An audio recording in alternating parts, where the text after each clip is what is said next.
Philippe. Mon nom est Bernard. Vincent. Marie-Noël. J'ai fait des études de médecine. Vous êtes devenu médecin ?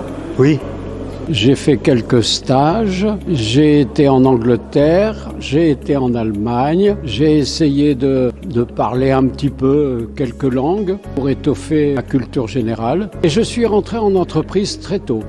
Alors, j'ai entamé des études de droit. Alors, moi, je suis tombé dans les marionnettes quand j'étais petit, à 13-14 ans. Alors, j'ai eu mes premiers contrats professionnels à 18-19 ans. Et donc, quand je faisais mes études de droit, j'ai eu un gros contrat à l'étranger.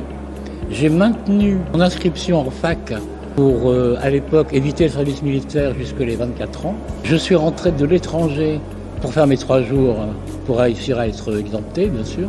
Et j'ai fait toute ma vie professionnelle. Je me suis amusé à faire ce que je voulais, des marionnettes.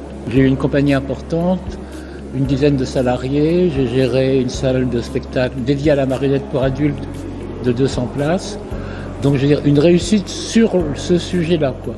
Et personnellement, j'étais professeur de sciences économiques et sociales pendant une dizaine d'années, il y a très longtemps. oh là. Ouh là là, en une chanson. On peut toujours dire les copains d'abord, mais J'étais encore jeune à l'époque et j'étais toute nouvelle professeure. Bonjour monsieur le professeur. Il y a de la joie, Diop la boule, c'est il y a de la joie de s'entraîner. Oui, c'est ce que pour moi, c'est que des bons souvenirs.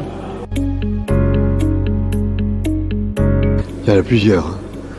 C'est surtout des professeurs prêtres, mais pas parce qu'ils étaient prêtres, parce qu'ils enseignaient bien. À l'époque, il y avait 25 professeurs prêtres, mais certains m'ont marqué, par exemple professeur de langue, qui m'a permis d'avoir envie de m'immiscer dans la culture allemande, par exemple, et qui m'a donné l'envie de parler anglais. Il y avait un professeur de français qui était très atypique, qui s'appelait Monsieur Tassard, et qui était très poète, et que j'aimais beaucoup. Littéraire, je dirais.